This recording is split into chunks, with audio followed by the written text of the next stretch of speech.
All right, everybody, welcome. My name's Josh Crow, and I'm the proud owner of SunPath Financial here in Newport Beach, California.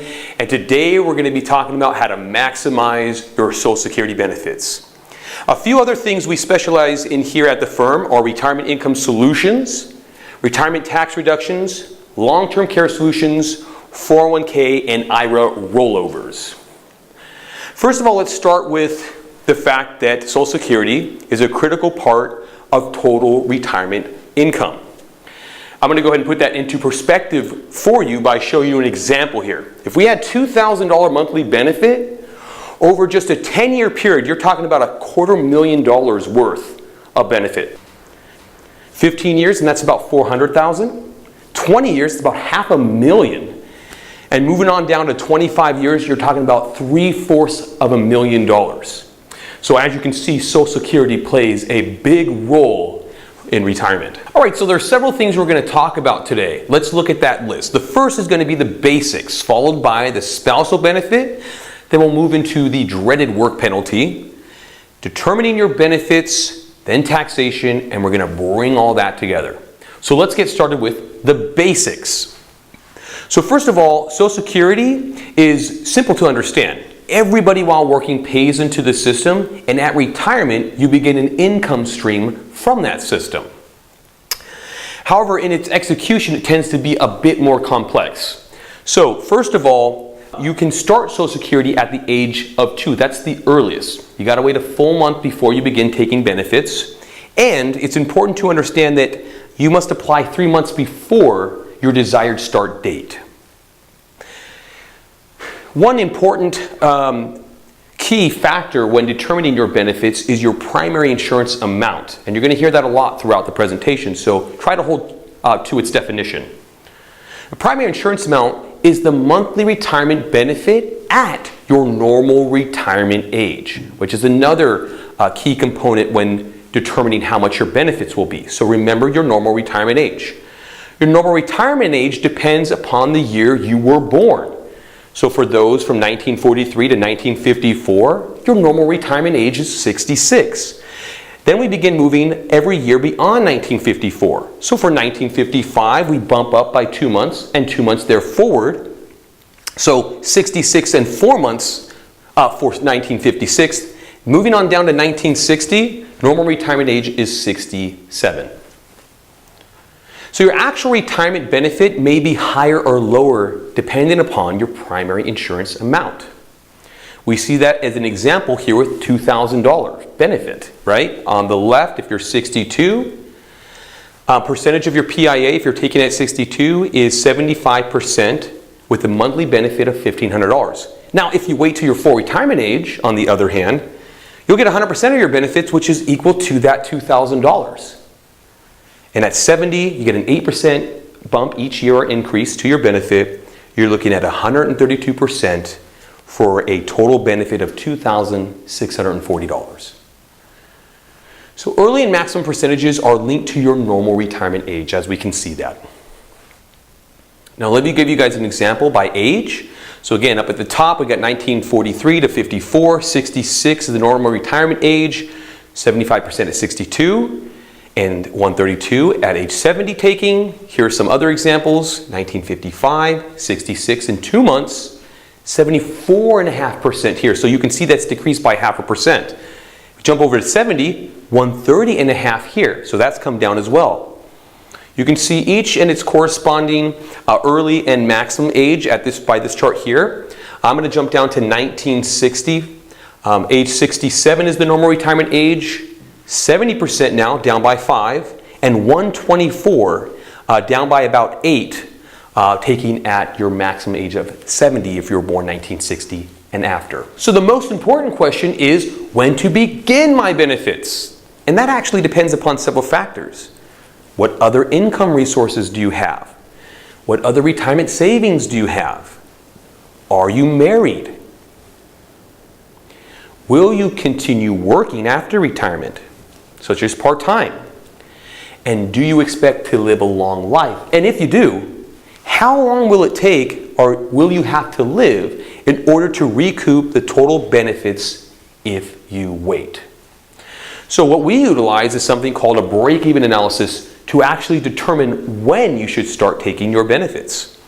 There are two types of methods we use. The first is the simple method, and the second is a more complex method. We're going to use simple for the sake of time.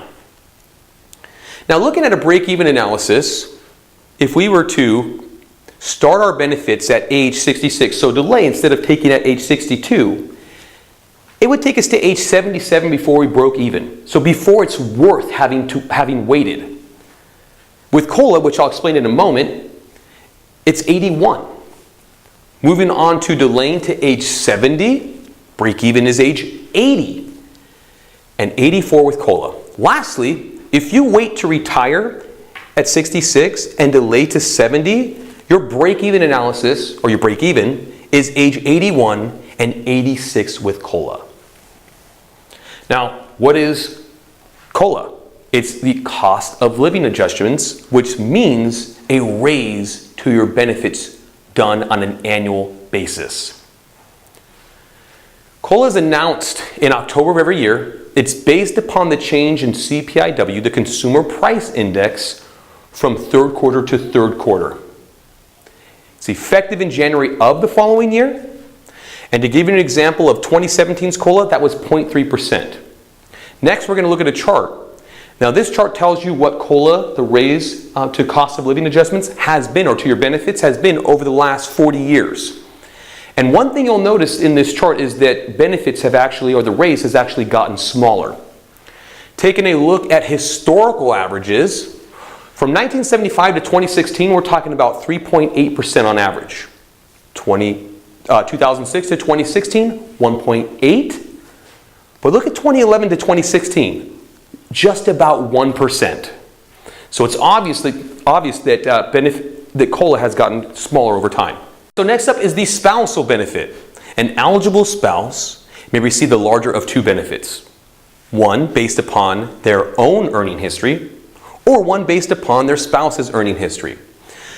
In order to claim the spousal benefit, you must be eligible. And there are a few things that meet that requirement, which are that you must be married for 1 full year immediately before application, must be at least age 62, and the worker spouse must have filed an application for their benefits. So at spouse's age 62, the spousal benefit equals 35% of the worker's primary insurance amount. At full retirement age, it's 50%. So to give you an example, using a $2,000 benefit based off the worker, at age 62 and 35%, that's a $700 benefit. At full retirement age, 50%, it's a $1,000 benefit. And it can never exceed 50%. So what about if one of us passes away? Well, the surviving spouse will collect only one benefit, and that's typically the larger of the two. And when we were speaking with our clients, the likely first to die wants to wait to collect the largest benefit possible. What about divorced spouses? Well, there's a benefit for that. Former spouses can receive a spousal benefit based upon a previous spouse's earning record. But you got to be eligible. To be eligible, you must be at least 62 and currently unmarried, must have been married for at least 10 years and divorced for at least 2, not eligible for equal or higher benefits based upon own earnings record, or other prior spouses. And then on a side note, ex-spouse does not have to have claimed benefits in order to file for a spousal benefit. Next up is the restricted application. The restricted application allows for one of the spouses to take their maximum benefit while the other takes spousal, and that's going to allow their benefit to grow. So when is it used? That's used when both spouses have attained normal retirement age, income is needed or desired, and the goal is to continue to grow the lesser benefit to age 70. Let's go ahead and lay out the concept for you guys. So, spouse with larger benefit claims full benefits, taking an income. Spouse with lower benefits files for a restricted application, takes an income, allows their primary benefit to grow. So let me go ahead and put it in numbers for you guys. Mona, she files her benefits at 66, receives $2,000 monthly. Rob, so his benefit is $1,500 a month, but they want the benefit to grow. So Rob files for spousal, takes $1,000 monthly income, allowing his primary benefit to grow by 8% per year. And out at age 70, what has Rob got? A $1,980 benefit. It's about a $500 difference had he filed earlier. By the way, only one member of a married couple can file a restricted application. So next question is will this work for you? And there are several factors. One is, what does your total retirement income picture look like? What are your ages? And lastly, what are your benefit amounts? So next up is the work penalty. So the work penalty is implied by the IRS for those who elect to begin their benefits early and for those who continue to earn income while receiving their benefits. Working generally means earn income such as your annual wages, self-employment, commissions, fees, and even in some cases passive income from a business. But what they are not typically are pension, investment, and annuity income. All of these are actually counted toward what is called an earnings test. Before we get to the earnings test, one important factor to keep in mind is the working penalty only applies for earned income prior to reaching your normal retirement age. There are no penalties after attaining normal retirement age. So to give you an example, for those born from 1943 to 1954, at the full retirement age of 66 and after, you'll no longer pay the work penalty. So the earnings test is based upon the annual exempt amount, and the annual exempt amount is the maximum that you can earn without a benefit penalty. So in years prior to attaining your normal retirement age, the exempt amount is $16,920. And you will pay a benefit penalty of $1 for every $2 over the exempt amount. In the year that you turn or hit your normal retirement age, it's $44,880. And in this case, you're paying $1 in benefits for every $3 over the exempt amount. Now, as I stated earlier, after that age of 66, you will no longer pay the work penalty. Next up is how to determine your benefits, and that can be done in two ways. The first is through your annual Social Security statement, which is no longer available by mail. And the second is on the Social Security website utilizing the retirement estimator tool. Both of those can be found at ssa.gov. Now when you're looking at your statement, there are two sections. The first section will tell you what age you're going to take your benefit at, and the second section is about how much your benefit will be at that age.